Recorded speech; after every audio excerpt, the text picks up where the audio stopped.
جانیں گے کہ وہ پہلا گناہ عزازیل یا شیطان مردود نے تب کیا تھا جب اس نے حضرت آدم علیہ السلام کو سجدہ کرنے سے انکار کر دیا تھا اور کہا تھا کہ میں اس سے بہتر ہوں، مجھے تو آگ سے پیدا کیا گیا ہے جبکہ اسے مٹی سے۔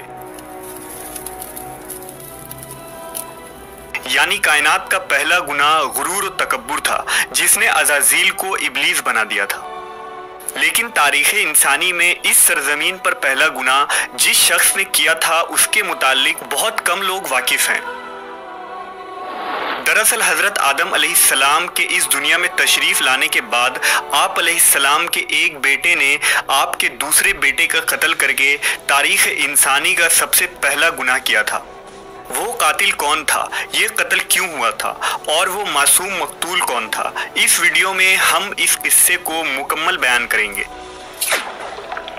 یہ اس وقت کی بات ہے جب روئے زمین پر انسانی زندگی کی ابتدا ہوئی تھی۔ بابا آدم علیہ السلام اور اماں حوا علیہ السلام کو ایک ممنون پھل کھانے کی وجہ سے بطور سزا جنت سے دنیا میں بھیجا گیا تھا۔ آپ دونوں نے اللہ کے بارگاہ میں بہت التجا اور معافی مانگی۔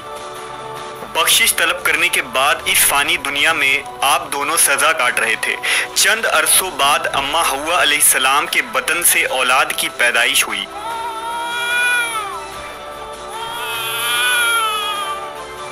یہ پیدائش ایک خاص صورتوں میں ہوتی تھی۔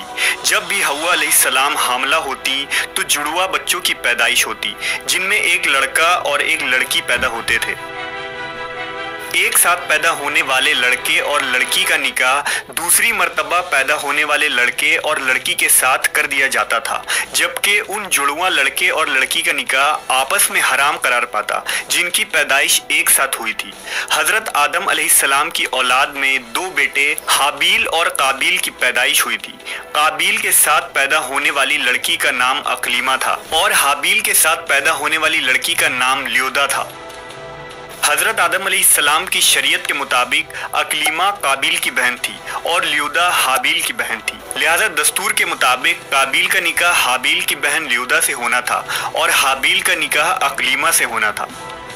اقلیمہ جب جوان ہوئی تو اس کے حسن و جمال میں بہت اضافہ ہو گیا اور وہ لیودا سے زیادہ خوبصورت تھی، لہذا قابیل کے دل میں شیطان نے شر پیدا کر دیا اور اس نے یہ خواہش کی کہ وہ اقلیمہ سے ہی نکاح کرے گا۔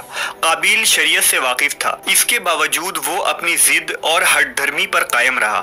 حضرت آدم علیہ السلام نے قابیل کو بہت سمجھایا اور اللہ کا خوف دلایا مگر وہ نہ مانا۔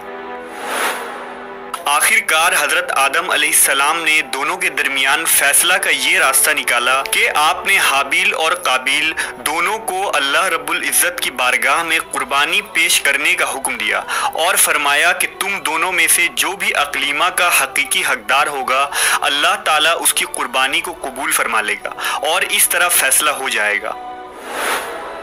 اس زمانے میں قربانی قبول ہونے کی یہ نشانی ہوتی تھی کہ قربانی کرنے والا اپنی قربانی کو پہاڑ کی اونچی چوٹی پر رکھ دیتا اور آسمان سے ایک آگ اتر کر اس کو جلا دیتی، اور جو قربانی قبول نہیں ہوتی اسے آگ نہیں کھایا کرتی تھی۔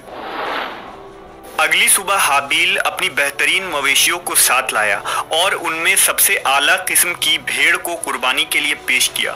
قابیل چونکہ کھیتی باڑی کیا کرتا تھا لہٰذا اس نے کچھ اناج اٹھا لایا جو کہ سب سے گھٹیا قسم کی تھی۔ قابیل نے سوچا کہ اگر اس کی قربانی قبول ہو گئی تو ویسے بھی اس اناج کو جل جانا ہے، تو اچھی فصل کو برباد کرنے کا کیا فائدہ، لہٰذا وہ ردی اور ناقص قسم کے اناج لے کر آیا۔ جبکہ حابیل ایک نیک سیرت اور اللہ سے ڈرنے والا شخص تھا، چنانچہ اس نے نیک نیتی کے ساتھ خالص اللہ کی رضا کے لیے اپنی بہترین مویشی کو پیش کر دیا۔ دونوں بھائیوں نے اپنی اپنی قربانی ایک پہاڑ کے اوپر لے جا کر رکھ دی۔ اچانک آسمان سے ایک آگ نازل ہوئی اور اس آگ نے حابیل کی قربانی کی ہوئی بھیڑ کو جلا ڈالا اور قابیل کا اناج ویسے ہی پڑا رہ گیا۔ یوں فیصلہ ہو گیا کہ خدا حابیل کی قربانی سے راضی اور قابیل سے ناخوش ہے۔ یہ دیکھ کر قابیل غصے میں آ گیا اور انتقام کی آگ میں جلنے لگا۔ اس نے سب کے سامنے یہ اعلان کر دیا کہ وہ حابیل کو جان سے مار دے گا۔ اس کے جواب میں حابیل نے اس سے کہا کہ اگر تمہاری قربانی قبول نہیں ہوئی تو اس میں میرا کیا قصور ہے، بلکہ تمہیں تو یہ کرنا چاہیے تھا کہ پرہیزگاری کی راہ اختیار کرتے، اس صورت میں شاید تمہاری قربانی قبول ہو جاتی، اور اگر تم مجھے مارنے پر ہی تلے ہو تو میرا قطعاً ایسا کوئی ارادہ نہیں، میں بہرحال اس معاملے میں تم پر ہاتھ نہیں اٹھاؤں گا کیونکہ میں اسے بہت بڑا ظلم سمجھتا ہوں۔ قابیل حسد کی آگ میں جل رہا تھا، اس پر اس نصیحت کا کوئی اثر نہ ہوا۔ اس وقت تو قابیل وہاں سے چلا گیا، لیکن وہ حابیل کو مارنے کی تدبیر کرنے لگا۔ شیطان لعین جو ابتدا سے انسان کا دشمن ہے، اس نے قابیل کو قتل کرنے کی راہ دکھائی۔ اس نے ایک پرندہ کو پکڑا اور اس کا سر ایک پتھر پر رکھ کر دوسرے پتھر سے کچل دیا۔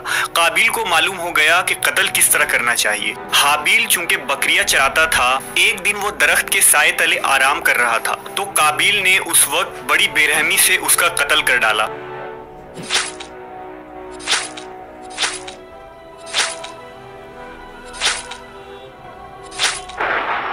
جب قابیل نے حابیل کو قتل کر دیا تو اس کی عقل زائل ہو گئی، سمجھنے کی صلاحیت ختم ہو گئی۔ اب بڑا پریشان ہوا کہ اس کی لاش کا کیا کرے۔ اس طرح چھوڑنے میں یہ خطرہ تھا کہ درندے اس کی لاش کو کھا جائیں گے، تو وہ اپنے بھائی کی لاش کو بوری میں ڈال کر پھرتا رہا، یہاں تک کہ لاش بدبودار ہو گئی۔ لاش کو چھپانے کا کوئی طریقہ بھی اسے نہیں آ رہا تھا۔ بڑا پریشان ہوا کہ کروں تو کیا کروں۔ تب اللہ تعالیٰ نے 2 کوے بھیجے۔ قابیل ان کووں کو دیکھ رہا تھا۔ ان کووں میں سے ایک کوے نے دوسرے کوے کو مار ڈالا اور پھر زمین کھود کر اس میں اس کو ڈال دیا۔ اس سے قابیل کو معلوم چل گیا کہ اسے بھی یہی کرنا چاہیے، اور ندامت محسوس کرتے ہوئے کہنے لگا، افسوس کہ میں اس کوے جیسا بھی نہ ہو سکا۔ اس طرح اس نے اپنے بھائی کو زمین میں دفن کر دیا۔ جب قابیل نے حابیل کو قتل کیا تو اس سے پہلے اس کا رنگ سفید تھا، لیکن قتل کے بعد اس پر پھٹکار پڑی اور اس کا سارا جسم کالا ہو گیا۔ اس وقت حضرت آدم علیہ السلام حج کے لیے مکہ گئے ہوئے تھے۔ جب حضرت آدم علیہ السلام مکہ سے واپس آئے اور حابیل کو نہ پایا تو اس کو بہت تلاش کیا، مگر وہ نہ ملا۔ لوگوں سے پوچھنے لگے، لوگوں نے جواب دیا کہ حابیل کچھ دنوں سے غائب ہے۔ حضرت آدم علیہ السلام نے حابیل کے صدمے میں کھانا پینا اور سونا سب ترک کر دیا اور شب و روز حابیل کے غم میں رہنے لگے۔ روایتوں میں آتا ہے کہ جب حابیل قتل ہو گیا تو 7 دن تک زمین میں زلزلہ رہا۔ قابیل جو بہت خوبصورت تھا، بھائی کا خون بہاتے ہی اس کا چہرہ بالکل سیاہ اور بدصورت ہو گیا۔ آدم علیہ السلام نے قابیل کو اپنے دربار سے نکال دیا اور وہ یمن کی سرزمین عدن میں چلا گیا۔ وہاں ابلیس اس کے پاس آ کر کہنے لگا کہ حابیل کی قربانی کو آگ نے اس لیے کھا لیا تھا کہ وہ آگ کی پوجا کرتا تھا، لہٰذا تو بھی آگ کی پرستش کر۔ چنانچہ قابیل پہلا شخص تھا جس نے آگ کی پرستش کی، اور زمین پر یہ پہلا شخص ہے جس نے اللہ کی نافرمانی کی اور زمین پر خون ناحق کیا۔ توریت کے باب پیدائش میں بھی قابیل اور حابیل کا مکمل واقعہ ملتا ہے، جنہیں قائن اور ایبل کے نام سے ذکر کیا گیا ہے۔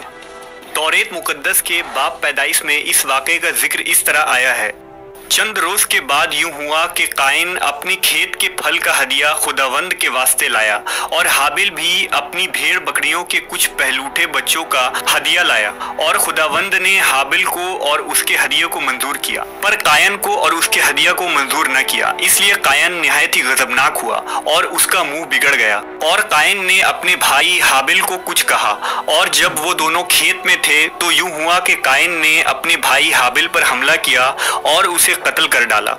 خداوند نے کہا، اب تو زمین کی طرف سے لعنتی ہوا۔ تب قائن نے خداوند سے کہا کہ میری سزا برداشت سے باہر ہے، دیکھ آج تو نے مجھے روئے زمین سے نکال دیا ہے، اور میں تیرے حضور سے روپوش ہو جاؤں گا اور زمین پر خانہ خراب اور آوارہ رہوں گا، اور ایسا ہوگا کہ جو کوئی مجھے پائے گا قتل کر ڈالے گا۔ سو قائن خداوند کے حضور سے نکل گیا اور عدن کے مشرق کی طرف نود کے علاقے میں جا بسا۔ قابیل کا انجام یہ ہوا کہ اس کے ایک لڑکے نے جو کہ اندھا تھا اس کو پتھر مار کر قتل کر دیا، اور یہ بدبخت آگ کی پوجا کر